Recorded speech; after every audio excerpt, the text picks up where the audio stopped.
dapat membalikan arah putaran, sehingga hasil lebih halus dan maksimal. Putaran stabil dengan output yang besar, mudah digunakan hanya dengan sekali proses kerja. Kapasitas hingga 220 kilo per jam secara kontinu. Konsumsi listrik lebih hemat. Dengan tambahan bisa juga digunakan untuk mencetak sosis, efisien dan menguntungkan.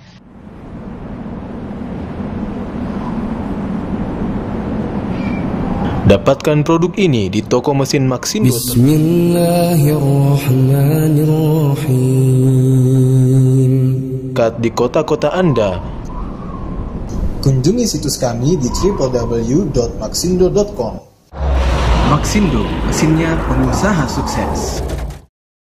Mesin Open Pro 3 ARDEO 33 dari Ardin. Untuk kebutuhan memanggang aneka jenis makanan, mulai dari roti bakar, ayam panggang, baked potato, dan aneka makanan lainnya. Dengan mesin open yang klasik dari Ardin, hasil lebih maksimal, berkualitas, dan mudah. Dengan fitur dan keunggulan mesin, desain yang kelas dan elegan, fitur 4-in-1 dapat digunakan untuk memanggang, memanaskan, mencairkan, dan membakar aneka jenis bahan makanan untuk sajian menu istimewa. Dilengkapi dengan fitur pengontrol suhu dengan range 100 hingga 250 derajat Celcius. Dilengkapi dengan fungsi convention yang ibadah itu ada dua syarat. Syarat pertama apa? Benar sesuai dengan petunjuk Rasul, ikhlas. Aku telah berwudu kebenarannya harus sesuai dengan petunjuk. Aku telah sholat persis seperti caramu sholat.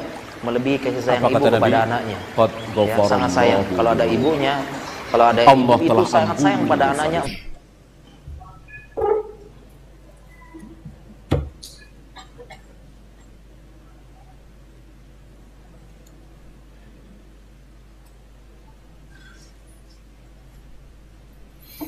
Bismillahirrahmanirrahim. Assalamualaikum warahmatullahi wabarakatuh. Innal hamdalillah nahmaduhu wa nasta'inuhu wa nastaghfiruh wa na'udzu billahi min shururi anfusina wa sayyiati a'malina. Man yahdihillahu fala mudilla lahu wa man yudlil fala hadiya lahu. Wa asyhadu an la ilaha illallah wahdahu la syarika lahu.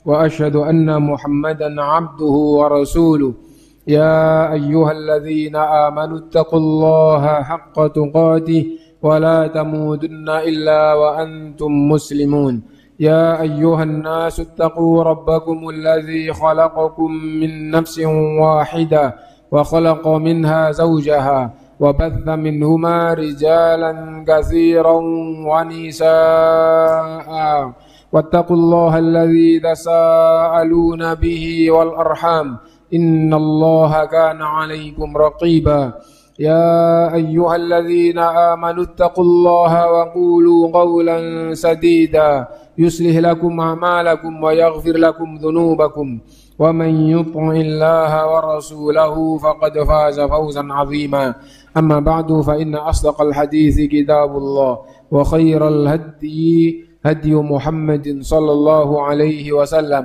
وشر الأمور محدثاتها وكل محدثة بدعة وكل بدعة ضلالة وكل ضلالة في النار.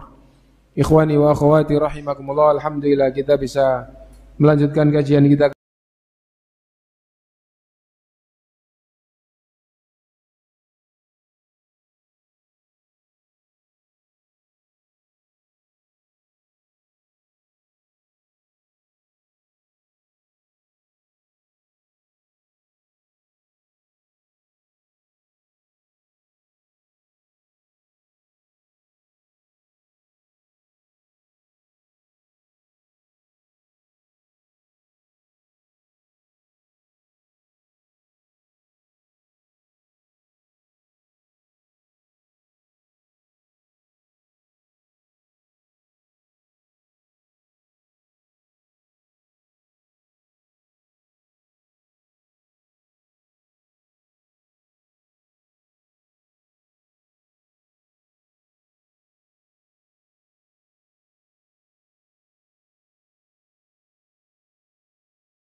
membuat panas merata dan hasil memuaskan. Kapasitas 33 liter dapat memproses lebih banyak makanan dalam satu waktu. Konsumsi listrik lebih hemat sangat cocok untuk rumah tangga dengan lampu dalam, pengatur fungsi, lampu indikator, serta timer untuk memudahkan penggunaan. Juga dengan tambahan nampan penampung rempah-rempah dan bumbu serta aksesoris siap pakai lainnya. Fitur lengkap roti series dalam satu mesin, material awet dan food grade, mudah digunakan dan dibersihkan. Andalan keluarga modern Indonesia.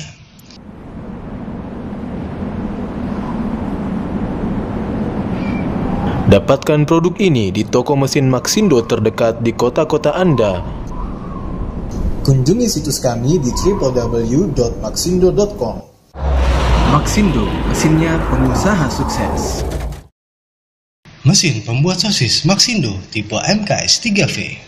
Membuat sosis secara mudah dan praktis sekaligus membuat hemat biaya dengan fitur dan keunggulan mesin. Terbuat dari bahan stainless steel berkualitas, kapasitas tabung 3 liter per proses, sangat mudah digunakan, dilengkapi dengan 4 tipe cetakan dengan ukuran berbeda, higienis untuk bahan makanan, dengan menggunakan tuas putar yang halus, sangat mudah dibongkar pasang, dan juga mudah dibersihkan.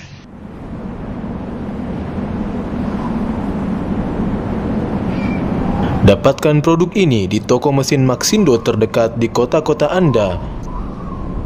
Kunjungi situs kami di www.maxindo.com. Maxindo, mesinnya pengusaha sukses. Mesin pembuat sosis Maxindo tipe MKS 5V. Untuk kebutuhan pembuatan sosis secara mudah, praktis dan hemat, gunakan mesin pembuat sosis dari Maxindo, top quality brand. Terbuat dari material stainless steel yang berkualitas, food grade dan higienis. Dilengkapi dengan 4 macam ukuran cetakan yang berbeda untuk membuat sosis lebih bervariasi. Dengan pengoperasian yang mudah, kapasitas 5 liter per proses yang dapat digunakan secara kontinu. Sangat mudah dirakit atau disimpan, mudah juga untuk perawatan dan dibersihkan.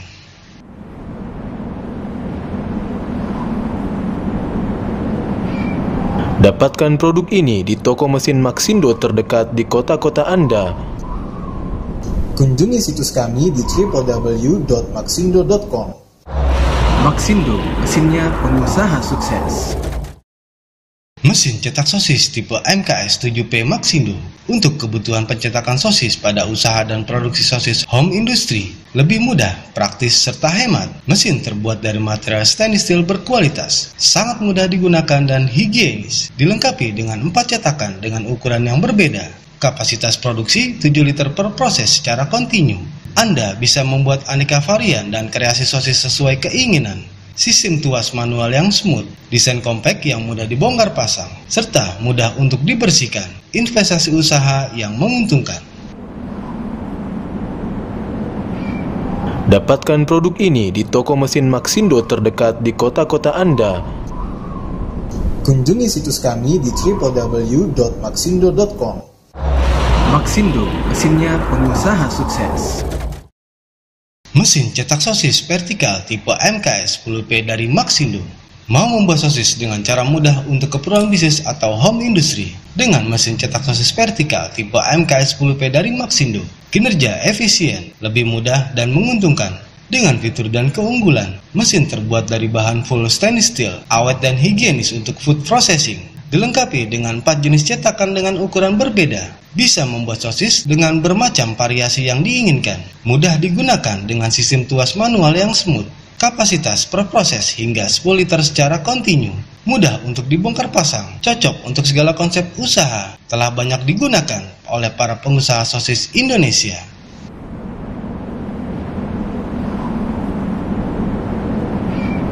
Dapatkan produk ini di toko mesin Maxindo terdekat di kota-kota Anda. Kunjungi situs kami di www.maxindo.com. Maxindo, mesinnya pengusaha sukses. Mesin cetak sosis Maxindo tipe CS5VA membuat sosis untuk kebutuhan usaha dengan mudah dan efisien untuk membuat dan mencetak aneka kreasi sosis yang berkualitas dengan fitur dan keunggulan, desain compact dan elegan, material stainless steel yang awet dan higienis, kapasitas 5 liter per proses, mudah digunakan dengan tuas manual yang smooth. Hasil cetakan sosis akan langsung keluar, dilengkapi dengan 4 cetakan dan ukuran berbeda, sehingga lebih mudah dan membuat aneka varian sosis sesuai keinginan, mudah untuk dibersihkan.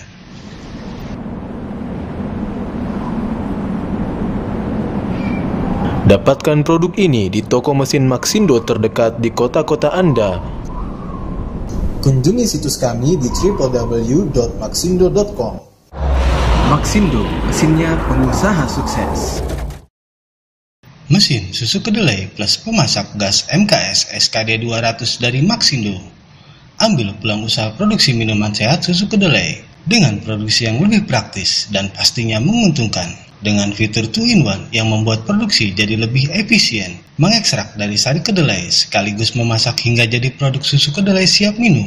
Dengan fitur dan keunggulan, output yang besar sehingga mendukung produksi yang lebih cepat dalam skala besar. High temperature steam yang membuat proses pemasakan lebih cepat, sekaligus mencegah protein dan nutrisi dari susu kedelai tetap terjaga.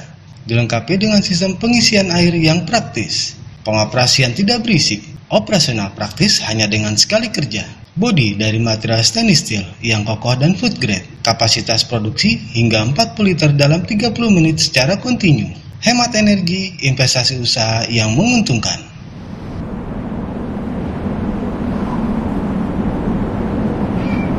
Dapatkan produk Ujian yang tidak enak semua tadi itu sesungguhnya harapannya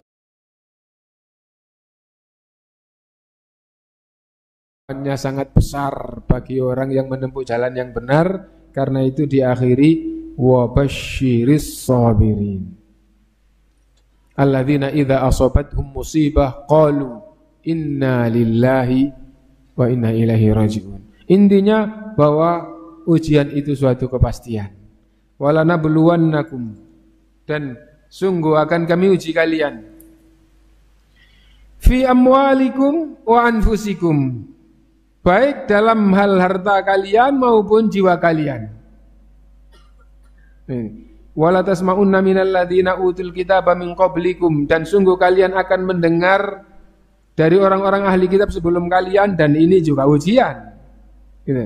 Dan masuk di dalamnya orang-orang yang ahli kitab. Orang ahli kitab itu orang yang gampangannya pikirannya jalan. Ya, tapi mereka menyimpang. Mereka menyimpang. Kalau ahli kitab itu dibedakan antara Yahudi dan Nasoro. Yang Yahudi yang ahli akal, yang Nasoro itu yang tidak menggunakan akalnya. Nah, tapi kalau ahli kitab dan orang musyrik begitu. Secara umum ahli kitab itu yang menggunakan akal, dan orang musyrik itu yang kurang akal. Gitu.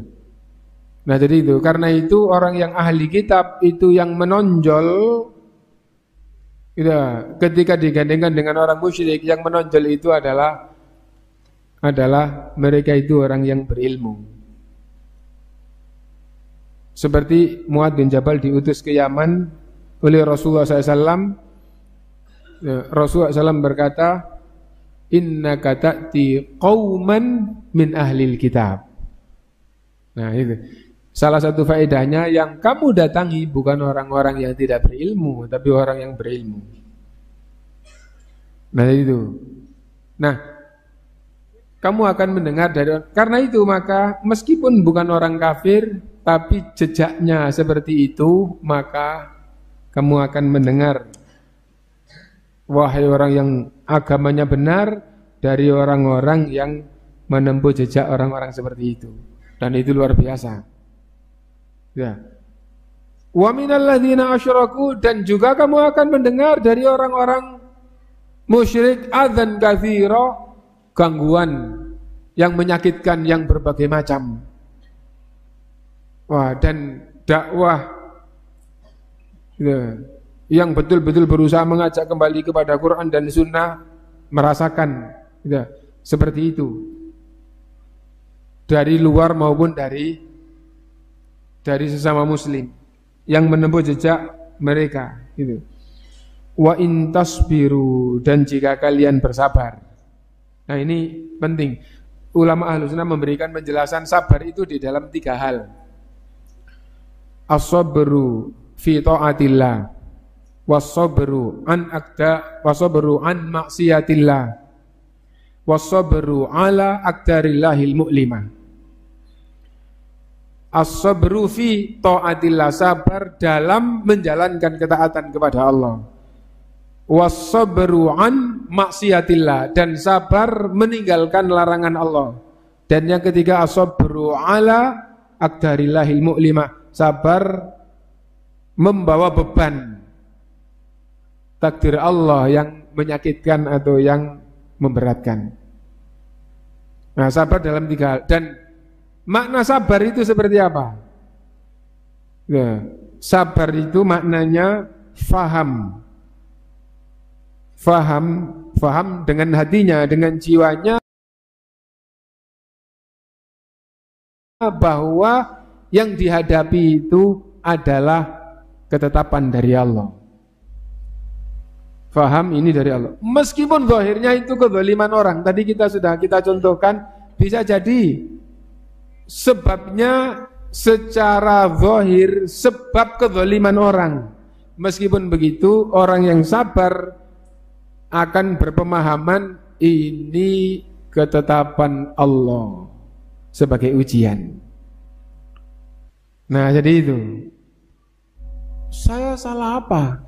Meskipun Anda tidak merasa, jelas kan dia murni kezaliman dia. Meskipun zahirnya seperti itu, maka orang yang sabar tatkala mendapatkan ujian seperti itu, ya, jiwanya faham bahwa ini ketetapan Allah sebagai ujian. Nah, kalau kepingin contoh para Rasul berbuat salah apa? Bahkan hidupnya, bahkan kekuatannya, waktu dan pikirannya digunakan semua untuk menyelamatkan orang, tapi orang yang mau diselamatkan itu melempari batu. Nah, tapi sabar. Dan yang dipuji oleh Allah orang-orang yang sabar. Fasbir kama sabaro ulul azmi minar rusul. Nah, faham, sabar itu faham bahwa yang dihadapi itu ketetapan dari Allah sebagai ujian. Kalau dia faham kayak begitu, punya agama, akalnya faham, jiwanya faham, maka diperhatikan. Kalau mengeluh ya kayak begitu, menerima dengan ridho dan lapang dada juga kayak gitu.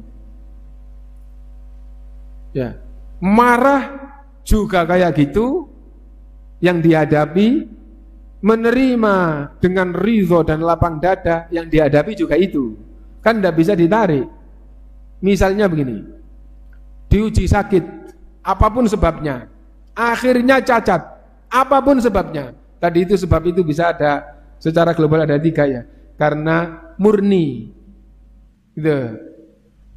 Ujian dari Allah tidak diketahui sebabnya secara zahir selain ini ujian dari Allah. Misalnya kayak gunung meletus atau semisalnya tadi itu. Atau kecerobohan dirinya. Atau murni kezaliman dari orang lain. Ya.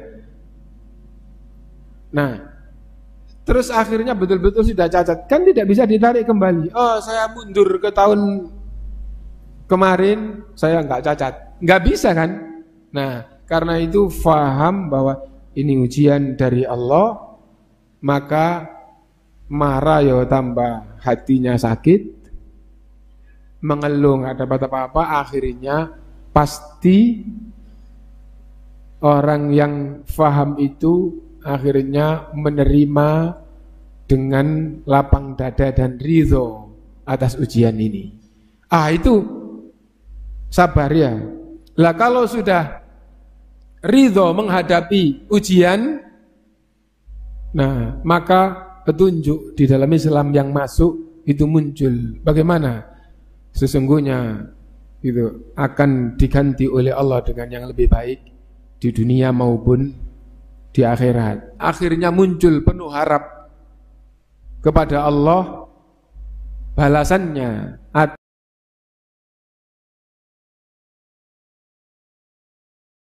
atas ujian yang dia hadapi ini.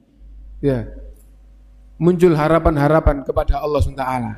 Harapan yang sangat tinggi di dunia maupun di akhirat. Semakin berat ujiannya diterima dengan ridho mungkin, selapang dada mungkin, dan muncul penuh harap kepada Allah yang sangat tinggi, berharap agar dosanya bersih karena ujian itu menghapuskan dosa, berharap agar mendapatkan pahala yang besar karena ujian itu akan mendapatkan pahala. In al jaza'u inna idhamil jazai ma'a idhamil bala. Sesungguhnya besarnya pahala itu akan diukur dengan besarnya ujian. Nah, penuh harap kepada Allah dan berharap agar derajatnya yang diangkat setinggi-tingginya di sisi Allah, berkumpul dengan an-nabiyyin was-siddiqin wasyuhada'i wassalihin. Nah, kalau orang itu diuji tidak enak, sabarnya itu sudah ia lewati 3 tahap ini, yaitu faham ini ujian dari Allah, akhirnya ia terima dengan lapang dada dan ridho, lalu penuh harap kepada Allah. Maka ulama menjelaskan di dunia pun dia sudah tenang, tentram dan bahagia. Coba, yang didapat tadi apa? Ujian yang tidak enak. Bagaimana? Tenang, tentram dan bahagia. Itu orang yang sabar di dunia, apalagi nanti di akhirat. Innama yuwaffas sabiruna ajrahum bighairi hisab. Karena itu Rasulullah SAW bersabda, "Ajaban li amril mu'min." Sungguh mengherankan urusan orang yang beriman. Inna amrohu kullahu lahu khair. Semua urusannya baik baginya. Walaysa dzalika illa lil mu'min, dan yang demikian itu tidak akan didapat, tidak akan dirasakan kecuali oleh orang yang beriman. In asobathu sarra syakara fakana khairon lah. Kalau yang ia dapati itu yang enak, yang menyenangkan, ia betul-betul bersyukur kepada Allah, maka yang enak itu jadi baik baginya. Wa in asobathu darra sabara, dan apabila yang ia terima, yang ia dapatkan itu madharat, ia betul-betul bersabar. Dan fakana khairan lah, maka yang tidak enak pun akhirnya jadi baik baginya. Yang didapat itu tidak enak, madharat, tapi itu menenangkan, menenteramkan dan membahagiakan jiwanya. Itu urusan orang yang beriman. Mudah-mudahan Allah SWT terus membimbing kita menjadi orang yang seperti disabdakan oleh Rasulullah SAW itu. 6. Wa intasbiru wa tattaqu, dan kalian bertakwa kepada Allah Subhanahu wa taala, dan takwa itu kalau Syekh Utsaimin memberikan penjelasan gitu. Karena dengan menjalankan perintah dan meninggalkan larangan itu akhirnya membentengi dirinya dari azab Allah atau dari hukuman Allah, akhirnya sering takwa itu diartikan dengan menjalankan perintah dan menjauhi larangan. Arti takwa aslinya adalah dari kata wikoya. Wikoya itu benteng, maksudnya membentengi diri dari hal-hal yang menyebabkan murka Allah. Dan bagaimana yang bisa membentengi diri dari murka Allah itu? Yaitu menjalankan perintah dan menjauhi larangan. Akhirnya takwa itu sering diartikan dengan menjalankan perintah dan menjauhi larangan. Tapi arti aslinya seperti dari kata wikoya. Wikoya artinya adalah benteng gitu. Nah, karena itu bentengilah dirimu, wattaqun narallati waquduhan nas wal hijarah. Bertakwalah kepada neraka yang bahan bakarnya adalah manusia dan api. Apa maksudnya bertakwa pada neraka? Bentengilah dirimu dari neraka. Nah, wa intasbiru wa tattaqu, dan apabila kamu bersabar dan kamu bertakwa. Dan ada faedah dari ucapan sahabat, takwa itu seperti apa? Seperti orang yang jalan di jalan yang banyak duri. Faedah yang diambil adalah bahwa hati-hati, perhatian sebelum melangkah. Hati-hati dan perhatian sebelum mengerjakan. Nah, kalau orang itu sudah hati-hati, ada di dalam dirinya dan perhatian penuh sebelum ia melaksanakan, berbicara sebelum bicara, berbuat sebelum berbuat, maka sudah pasti akhirnya yang muncul nanti itu baik atau itu jelek. Apabila itu baik, tambah semangat, tambah ringan. Gitu. Kenapa? Karena ini kebaikan. Kalau jelek, akhirnya sadar, terus akhirnya berhenti, beristighfar, bertaubat dan beralih kepada yang baik. Wa in tasbiru wa tattaqu fa inna dzalika min azmil umur. Kita baca syaratnya Syekh. Yukhbiru ta'ala, Allah SWT menghabarkan, wa yukhatibul mu'minina, dan menghadapkan pembicaraannya kepada orang-orang yang beriman, annahum sayubtaluna fi amwalihim, bahwa orang yang beriman itu akan diuji pada hartanya, minan nafaqatil wajibati wal mustahabbah. Ujian dalam harta itu misalnya adalah nafkah yang wajib dan yang sunnah. Apa maksudnya? Wahai orang yang beriman, kalian diwajibkan begini yang berkaitan dengan harta, dan disunnahkan begini. Nah, itu adalah ujian. Dan bahkan agama secara keseluruhan adalah ujian. Adalah ujian. Inna aradnal amanata 'alas samawati wal ardi wal jibal fa abaina ay yahmilnaha wa hamalaha al-insan. Nah, kami tawarkan amanah ini. Nah, amanah itu dipertanggungjawabkan dan itu adalah ujian, diamanahi. Nah, itu. Nah, karena itu di sini akan diuji dalam hartanya minan nafaqatil wajibati wal mustahabbah wa minat ta'ridi li'itlafiha fi sabilillah, dan ujian yang berupa disuruh menghadapkan hartanya untuk habis di jalan Allah. Dipanggil agar hartanya itu dipakai atau dihabiskan di jalan Allah. Wa fi anfusihim, dan juga diuji jiwanya, minat taklifi bi'aba'it takalifi tsaqila, yaitu jiwanya dibebani dengan beban-beban, ya, dengan kesulitan-kesulitan beban yang berat, ala katsirin minan nas, gitu, pada kebanyakan orang.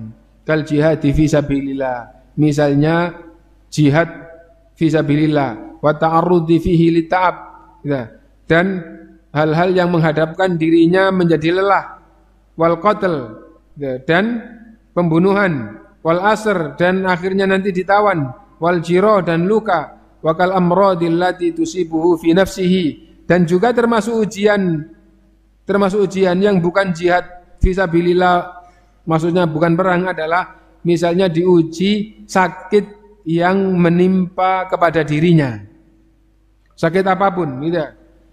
Au fi man yuhib, atau sakit itu menimpa kepada orang yang ia cintai, sesungguhnya itu juga ujian kepada dirinya. Ya, jadi misalnya begini.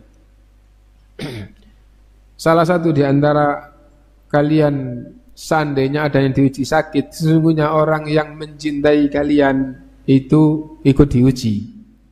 Dan yang paling nyata di sini itu adalah antara orang tua dan anak, atau semua orang yang sangat dekat dengannya. Nah itu. Bahkan kalau itu orang itu sangat dekat dengannya, orang tua dengan anak, suami dengan istri, istri dengan suami, gitu. Ada yang mengungkapkan zaman sekarang ini kalau ada yang diuji sakit, yang lebih diuji itu adalah yang sehat. Gitu. Yang sakit akhirnya di rumah sakit berbaring, diinfus, akhirnya tenang, butuh oksigen, dikasih oksigen, akhirnya tenang. Yang pontang-panting itu yang sehat. Nah itu. Nanti kalau meninggal, yang diuji itu yang hidup. Yang meninggal sudah selesai. Ya. Nah jadi kayak gitu. Nah karena itu ini juga sangat penting untuk dipahami, karena dengan memahami ini akhirnya ada hikmah yang bisa diambil. Gitu. Nah, allati tusibu fi nafsihi au fi man yuhib, penyakit yang menimpa kepada dirinya atau kepada orang yang mencintainya, gitu. Wala tasma'unna minal ladzina utul kitaba min qablikum wa minal ladzina asyraku adan katsira, dan kalian akan mendengar dari orang-orang ahli kitab dan dari orang-orang musyrik yang menyakitkan yang banyak. Minat ta'ni fikum, misalnya mencela kalian, wa fi dinikum, mencela agama kalian, wa kitabikum wa rasulikum, mencela kitab kalian, rasul kalian, wa fi akhbarihi li ibadihi almu'minina bidzalika iddatu fawaid, dan Allah menghabarkan seperti ini kepada hambanya yang beriman, banyak faedahnya. Apa faedahnya? Minha anna hikmatuhu ta'ala taqtadhi bidzalik, bahwa kebijaksanaan Allah itu seperti ini. Jadi orang itu diuji begini, itu kalau ujian itu ujian yang tidak enak, itu kebijaksanaan Allah SWT. Dan kita harus paham hikmah yang sering kita artikan dengan kebijaksanaan. Ini kebijaksanaan Allah. Ini hikmatuhu, hikmah Allah, kebijaksanaan Allah itu seperti ini. Dan dari kata hikmah, kita tidak boleh katut dengan orang-orang yang bodoh atau orang-orang yang tersesat. Akhirnya muncul atau memunculkan kata yang bersumber dari hatinya, menyalahkan Allah Subhanahu wa ta'ala atau mensifati Allah dengan yang tidak baik. Nah, jadi itu penting. Kenapa? Karena semua yang tidak enak kalau disandarkan kepada Allah, semua yang tidak enak pada hamba, semua yang jelek pada hamba, kalau disandarkan kepada Allah, itu kebijaksanaan Allah. Dan bijaksana itu sifat baik, dan orang yang bijaksana itu dipuji. Dan Allah yang maha bijaksana, maha terpuji. Hakim yang menghukum ini dibunuh, ini dipotong tangan, ini dipotong tangan dan kakinya, ini dipenjara, ini dicambuk. Hakim yang bijaksana itu dipuji. Padahal dengan hukum yang ia tetapkan, yang itu dibunuh, yang itu dipotong tangan, dan semua itu tidak enak. Ya, tapi hakimnya bijaksana, maka hakimnya dipuji. Nah, dan Allah maha hakim, maha bijaksana. Nah, karena itu maha terpuji. Terpuji karena kebijaksanaannya, dan terpuji karena zatnya yang baik dari segala sisi, tidak ada kekurangan sedikit pun. Nah, kita faham dengan diberitahukan gini, akhirnya kita faham kebijaksanaan Allah SWT adalah seperti itu. Untuk apa? Di antaranya liyatamayyazal mu'minus shadiq min ghairihi, supaya jelas, supaya nyata siapa yang betul-betul beriman dan siapa yang tidak betul-betul atau yang tidak beriman. Wah, dulu dia baik, setelah diuji jadi orang jelek. Nah, misalnya gitu. Nah, wah, dulu diuji, setelah diuji, wah jadi kafir dia. Nah, wah itu dulu baik, diuji tambah baik, tambah nyata kebaikannya. Liyatamayyaza al-mu'minus shadiq min ghairihi. Wa minha annahu ta'ala yaqdiru alaihim hadhil umur. Dan di antara hikmahnya diberitahukan oleh Allah bahwa Allah mentakdirkan semua itu. Allah mentakdirkan semua itu. Gitu. Sebelum terjadi, Allah sudah memberitakan di dalam Al-Quran, sungguh kalian akan diuji. Begitu nyata, oh iya, takdir Allah SWT. Lima yuriduhu bihim minal khairi. Dan bagi orang yang beriman, itu untuk kebaikannya. Itu untuk kebaikan orang yang beriman. Ya. Liyu'liya darajatihim, untuk meninggikan derajat orang-orang yang beriman. Jadi dengan diuji itu derajatnya orang yang beriman semakin tinggi. Wa yukaffiru min sayyi'atihim, dan dengan ujian tersebut untuk menghapuskan dosa-dosa orang yang beriman. Kalian beriman, dan penghapusan dosa itu harus ada sebabnya. Salah satu sebab dosanya diampuni adalah dengan diuji, didatangkan ujian oleh Allah Ta'ala. Waliyazdada bihim imanuhum, dan untuk menguatkan, untuk menambah kuatnya imannya. Wa yatimmu bihi iqanuhum, dan untuk menyempurnakan keyakinannya.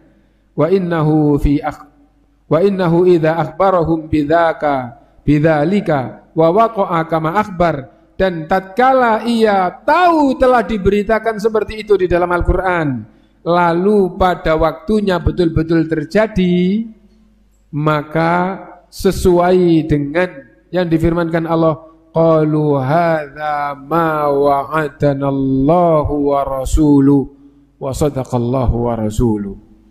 Akhirnya kalau betul-betul terjadi, orang yang beriman itu muncul di dalam jiwanya ungkapan yang akhirnya juga keluar dari lisannya, hadza ma wa'adanallahu wa rasuluhu wa sadaqallahu wa rasuluhu wa ma zadahum.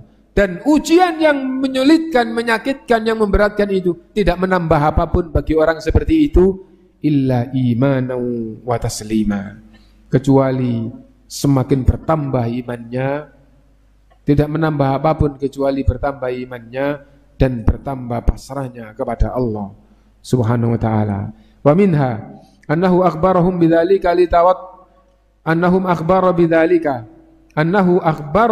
bidzalika sesungguhnya Allah SWT menghabarkan kepada mereka, kepada orang-orang yang beriman, ya, ayat-ayat yang memberitakan tentang ujian tadi itu. Litatawattana nufusuhum ala wuqu'i dzalika, supaya ada gambaran bahwa itu akan terjadi. Muncul di dalam jiwa pemahaman bahwa orang hidup pasti akan menghadapi ujian. Kayak gitu. Wasabru alaihi idza waqa'a, dan apabila betul-betul terjadi, akhirnya menjadi orang yang sabar. Lah, betul, akhirnya ujian ini datang. Itu. Li'annahum qad ista'addu liwuqu'ihi, sabar kenapa? Karena sudah diberitahu, dan kalau sabar itu mendapatkan pahala, sudah siap. Karena ini, qad ista'addu liwuqu'i, karena mereka sudah siap untuk menghadapi datangnya ujian. Gitu. Fayahunu alaihim hamluhu, maka terasa ringan bagi orang yang beriman. Ujian yang tidak enak terasa ringan bagi orang yang beriman. Wa yakhifu alaihim mu'natuhu, dan terasa ringan untuk menghadapi ujian itu. Wa yalja'una ila sabri wa taqwa, dan bersandar kepada kesabaran dan kepada ketakwaan. Walihadza qala wa in tasbiru wa tattaqu, jika kalian diuji itu sabar dan kalian bertakwa kepada Allah. Ai in tasbiru ala ma lakum fi amwalikum wa anfusikum, maknanya diuji harta kalian, diuji jiwa kalian, kalian bersabar gitu. Minal ibtila'i wal imtihani wa ala adhiyatiz zalimin, berupa ujian dan gangguan dari orang-orang yang zalim. Wa tattaqullaha fi hadzal sabr, dan kalian tetap menjaga syariat Allah dengan menghadapi sesuatu dengan sabar tersebut. Bi an tanwu bihi wajh Allah, dengan meniatkan semua dihadapi dengan sabar semata-mata mengharap wajah Allah SWT, wa taqarruba ilaihi, dan mendekatkan diri kepada Allah. Walam tata'addu fi sabrikum, dan kalian tidak melampaui batas. Nah, tidak melampaui batas gitu. Al-hadd syar'i minas sabri, batasan yang disyariatkan dari bab sabar. Gitu. Kayak apa? Fi maudhi'in la yahilu lakum fihi ihtimal. Gitu. Dalam hal-hal yang kalian tidak boleh menanggung kayak gitu. Tidak boleh itu. Bal wadhifatukum fihil intiqamu min a'da'illah, bahkan kondisi yang kayak gitu kalian tidak boleh sabar, tapi kalian harus menuntut atas nama hak Allah. Nah, menuntut kepada musuh Allah. Nah, maksudnya di sini adalah apabila hak Allah yang zalimi atau apabila hak Allah yang dirampas, maka orang itu tidak boleh punya jiwa sabar. Sabar itu apabila yang berkaitan dengan dirinya, lalu dia berharap balasan yang lebih baik dari Allah. Adapun apabila hak Allah yang dirampas, maka tidak boleh sabar. Siapa yang apabila hak Allah itu dirampas terus dia sabar, maka sesungguhnya sabarnya itu kelewat batas. Dan semua yang hulu, semua yang kelewat batas itu adalah jelek, batil, dan salah. Ya ahlal kitab la taghlu fi dinikum, wahai orang-orang yang beriman, kalian jangan hulu di dalam agama. Kenapa? Kalau agama itu segini, kamu tambah-tambah meskipun zahirnya menambah, yang nyata-nyata zahirnya baik jadi jelek. Misalnya begini, sholat itu 5 ditambah 1 sholat jadinya 6. Apa jeleknya? Jeleknya itu adalah dari sisi syar'i kamu buat sendiri, dari sisi agama kamu buat sendiri, kamu nggak mau beragama dengan agama Allah, nggak mau dengan beragama Rasul. Nah jadi itu. Nah yang agama buat sendiri itu meskipun dilihat madorotnya kan nggak ada zahirnya, tapi sesungguhnya dalam agama itu adalah kemadharatan berupa merusak yang menjadi hak Allah Subhanahu wa ta'ala. Nah karena itu tidak boleh sabar melampaui batas. Bagaimana sabar melampaui batas? Tidak boleh. Apabila hak Allah yang dirampas, orang itu tidak boleh sabar, bahkan orang itu harus menuntut balas, membela hak Allah Subhanahu wa ta'ala.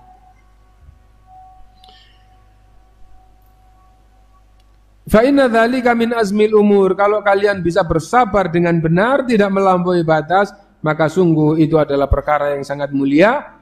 Ai minal umuri allati ya'zimu 'alaiha. Perkara-perkara yang sangat dimuliakan, wa yunafisu fiha, dan dilombakan, gitu. Harus berlomba-lomba di dalam hal seperti itu. Wala yuwaffaqu laha illa ahlul azaim, dan tidak akan diberi karunia seperti itu, tidak akan diberi taufik seperti itu. Taufik itu karunia yang masuk ke dalam jiwa sehingga jiwanya mengakui dan mengikuti kebenaran. Itu adalah taufik.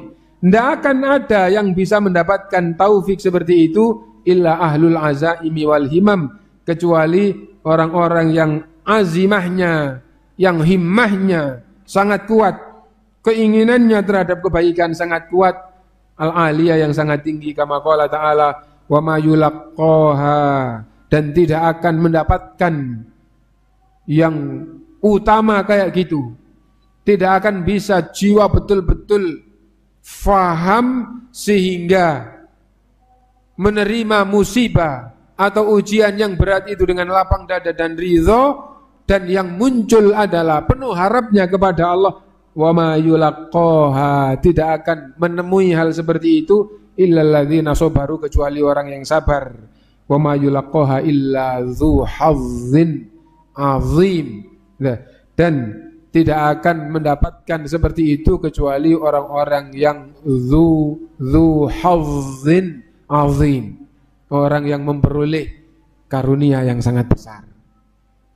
Nah ini tafsir yang dituliskan oleh Syekh Nasir Sa'di, mudah-mudahan kita bisa mengambil faedahnya dan menjadi bekal perjalanan hidup kita sampai akhirnya kita menghadap kepada Allah Subhanahu wa ta'ala dalam keadaan radhiyatan mardiyah.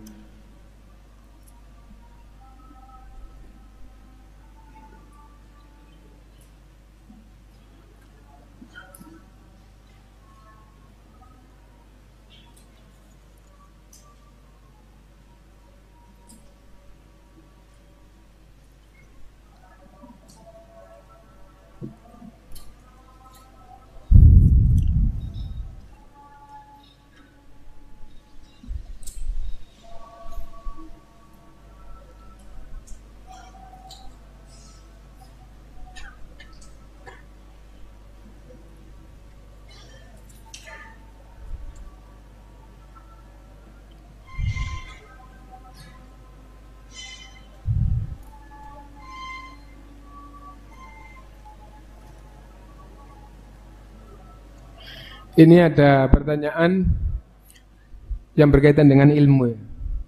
Mudah-mudahan bisa menjawab dengan benar. Afwan Ustadz, apa makna doa bisa mengubah takdir sebagaimana dalam beberapa hadis? Salah satu hadisnya, la yarudul qada'a illa doa. Tidak ada yang bisa merubah takdir kecuali doa. Yang saya ketahui ada dua makna dan saya lebih sreg dan lebih mengikut dan lebih terpengaruh dengan yang satu. Makna yang pertama adalah doa itu bisa merubah takdir, maksudnya merubah takdir yang satu ke takdir yang lain berikutnya. Itu semakna dengan jawaban makna takdir bisa berubah. Itu maknanya apa? Maknanya berubah dari takdir yang satu ke takdir yang lain berikutnya. Maksudnya berikutnya enggak kayak gitu. Yang berbeda dengan itu berikutnya. Nah, jadi itu maksudnya. Berubah, kalau dijawab lebih umum tambah repot ya. Berubah dari takdir yang satu ke takdir yang lain. Ditambahi berikutnya lebih gampang. Ya. Maksudnya gimana? Misalnya begini, asalnya sekarang sakit, terus berdoa, doanya dikabulkan, maka setelah sakit jadi sembuh. Kenapa? Karena doa. Tidak, karena doa. Nah, sebab yang diusahakan oleh manusia ini doa. Maksudnya begitu ya. Dari sebab ini maka dia diberi kesembuhan. Nah, jadi berarti asalnya sakit berubah jadi sembuh. Apa sebabnya? Sebabnya doa. Gitu. Jadi takdir bisa merubah doa. Makna yang pertama seperti itu. Makna yang kedua itu yang saya lebih sreg gitu ya. Ini maknanya adalah menunjukkan pentingnya doa. La yarudul qada'a illa doa. Tidak ada yang bisa merubah takdir, merubah qada' dan qadar kecuali doa. Apa maksud hadis ini? Doa itu sangat penting. Maksudnya begitu.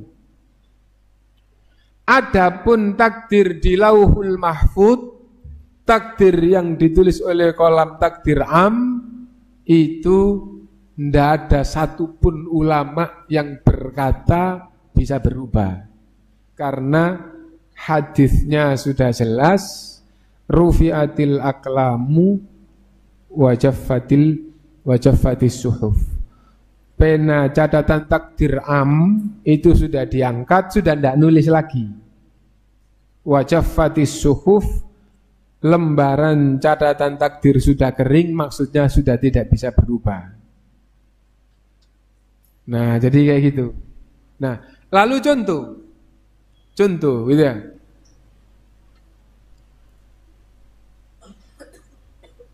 Rasulullah Shallallahu Alaihi Wasallam sebelum dilahirkan sudah ada takdirnya apa belum di zaman Nabi Adam? Jawabannya apa? Sudah ada. Bagaimana belum? Sedangkan sebelum ada langit dan bumi 50.000 tahun semuanya sudah ada takdirnya, kan gitu saja. Nah, sekarang pertanyaan yang kedua. Apa takdir di Lauhul Mahfuz? Nabi Zakaria akhirnya punya anak. Setelah sekian lama sampai akhirnya tua dan istrinya mandul, tidak punya anak, terus akhirnya di usia tuanya punya anak. Sudah ada takdirnya apa belum? Jelas sudah ada, kan itu ya. Nah, tapi perhatikan. Wa Zakaria idznada rabbahu. Dan Nabi Zakaria tatkala bermunajat kepada Tuhannya, Rabbi la tadharni fardan. wa anta khairul warithin. Ya Allah, jangan biarkan aku sendirian. Maksudnya tidak punya anak. Ya Allah, jangan biarkan aku tidak punya anak. Wa anta khairul warithin, engkaulah sebaik-baik pewaris. Kalau aku tidak punya anak meninggal, ya engkaulah sebaik-baik pewaris. Agama ini saya tidak bisa meneruskan ke anak saya. Salah satu tafsirnya seperti itu. Ya, intinya Nabi Zakaria mengadu kepada Allah tidak punya anak dan berdoa, ya Allah jangan biarkan aku tidak punya anak. Fastajabna lahu, kami kabulkan doanya.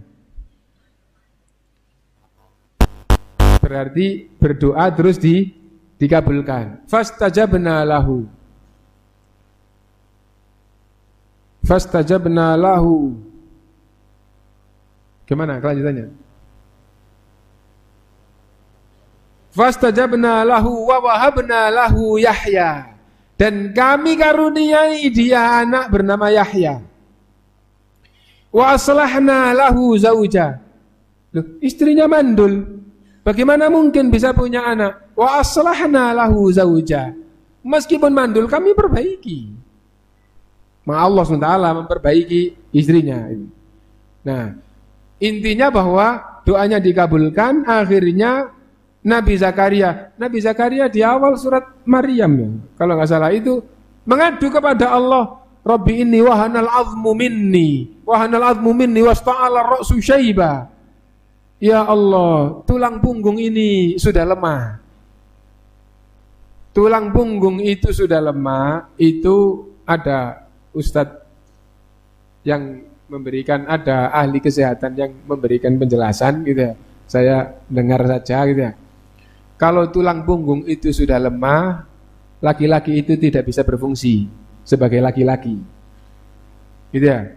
Maksudnya tidak bisa lagi menggauli istri gitu ya. Ya Allah, tulang punggung sudah, Rabbi inni wahanal azmu minni. Ya Allah, tulang punggung sudah lemah. Berarti melakukan sebab untuk punya anak sudah tidak bisa. Kan itu ya? Rabbi inni, dan zahirnya washta'ala ar-ra'su syaiba, dan kepala ini sudah penuh uban. Maksudnya apa? Sudah tua. Ya Allah, sudah tua, dan untuk melakukan sebab supaya punya anak juga sudah tidak bisa. Gitu ya? Rabbi inni wahanal 'azmu minni washta'ala ar-ra'su syaiba walan akum bi du'aika rabbi syaqiyya. Dan aku tidak merasa lemah, tidak merasa putus asa untuk terus berdoa kepadamu. Kenapa? Allah Maha Kuasa atas segalanya. Nah, tapi kita kembali ke yang tadi itu ya. Fastajabna lahu, kami kabulkan doanya. Wa wahabna lahu Yahya, kami karuniai anak Yahya. Wa aslahna lahu zauja, dan kami perbaiki istrinya. Kenapa? Innahum kanu yusari'una fil khairat. Sebabnya lagi ini, kenapa doanya dikabulkan? Innahum, karena keluarga ini kanu yusari'una fil khairat wa yad'unana ar-raghaban wa rahaba, dan keluarga ini berdoa kepada kami dengan penuh harap dan dengan takut kepada kami, kepada Allah Ta'ala. Wa kanu lana khashi'in, dan mereka ini adalah orang keluarga yang khusyuk kepada kami, kepada Allah SWT. Nah, yang kita ambil pelajaran bahwa sebagaimana petunjuk di dalam Islam, untuk meraih apapun yang baik, yang bermanfaat, itu harus ditempuh dengan ikhtiar dan doa. Kalau doa itu dibedakan dengan ikhtiar, maka usaha itu berupa ikhtiar dan doa. Ikhtiarnya sudah tidak bisa, tapi yang doa tidak bisa terputus. Kalau kamu masih mau berdoa, doa tidak terputus. Nah itu, karena itu yang dimaksud dengan la yarudul qada'a illa doa, pentingnya doa. Pentingnya doa. Adapun takdir di Lauhul Mahfuz itu tidak berubah. Ikhwah sekalian, sungguh doa itu penting. Sungguh doa itu penting. Ya. Doa itu apa? Mohon kepada yang punya, dan yang punya itu memberikan tawaran. Ud'uni astajib lakum. doalah kepadaku, aku akan kabulkan. Lalu bagaimana kita nggak doa? Nah, dan yang tidak mau doa itu yang dicela, yang tidak mau minta itu yang dicela. Innalladzina yastakbiruna an ibadati sayadkhuluna jahannama dakhirin. Nah, karena itu maka la yarudul qada'a illa ad-du'a ini sangat penting, dan seandainya ada yang mengungkapkan dengan ungkapan lain itu beda ungkapan, tapi intinya bahwa doa itu sangat penting. Jangan sampai kita tidak banyak berdoa kepada Allah Subhanahu wa ta'ala. Dan yang tidak bisa dibayangkan dapat dengan usaha, sesungguhnya kita masih harus berkeyakinan akan kita dapatkan dengan doa apabila doa kita dikabulkan oleh Allah Subhanahu wa ta'ala. Nah ini jadi yang zahirnya mustahil, kita harus tetap punya keyakinan akan bisa kita dapatkan dengan doa apabila doa kita dikabulkan oleh Allah. Dan kata-kata apabila doa kita dikabulkan oleh Allah itu maksudnya doa untuk mendapatkan apa yang kita inginkan. Adapun Rasulullah SAW memastikan bahwa yang berdoa dengan benar pasti dikabulkan oleh Allah. Kalau enggak dikabulkan, yang pertama yaitu keinginannya diberikan, maka akan diganti oleh Allah dengan dihindarkan yang tidak kalah manfaat atau kebaikan baginya dibandingkan dengan yang ia minta. Apabila yang kedua juga tidak diberikan, maka akan diganti apa yang ia minta itu, akan diberikan apa yang ia minta itu nanti setelah mati. Jadi sudah pasti kalau kita berdoa dengan benar itu dikabulkan oleh Allah Subhanahu wa ta'ala. Wallahu a'lam. Subhanakallahumma bihamdika asyhadu an la ilaha illa anta astaghfiruka wa atubu ilaik. Walhamdulillahirabbil alamin. Wassalamualaikum warahmatullahi wabarakatuh.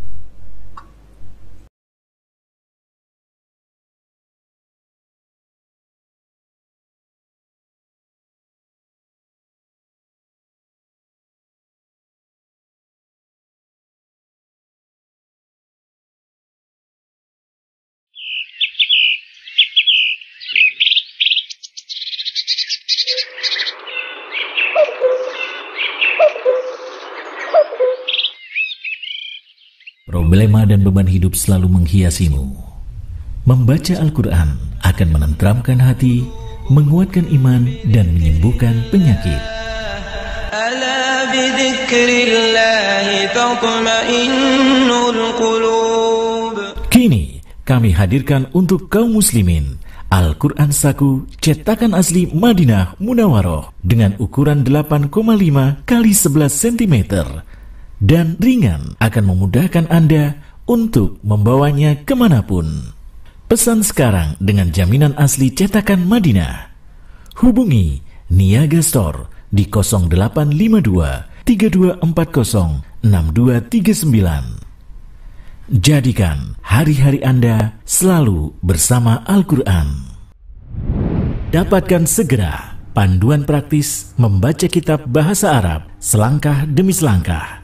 Anda akan belajar untuk mahir membaca kitab bahasa Al-Quran. Umar bin Al-Khattab radhiyallahu anhu berkata, pelajarilah bahasa Arab karena sesungguhnya bahasa Arab itu termasuk bagian dari agama. Buku Dalilul Qori merupakan buku ajar bahasa Arab dari hasil penelitian dan pengembangan. Untuk info pemesanan, hubungi 0852 3240 6239. Dapatkan bukunya, ikuti bimbingannya. Ikuti bimbingan belajar bahasa Quran setiap Sabtu pukul 7 hingga 8.30 waktu Indonesia Barat. Live Niaga TV dan Robani TV.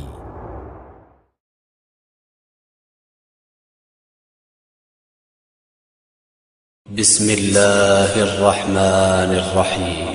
يسبح لله ما في السماوات وما في الأرض له الملك وله الحمد وهو على كل شيء قدير هو الذي خلقكم فمنكم كافر ومنكم مؤمن والله بما تعملون بصير خلق السماوات والأرض بالحق وصوركم فأحسن صوركم وإليه المصير يعلم ما في السماوات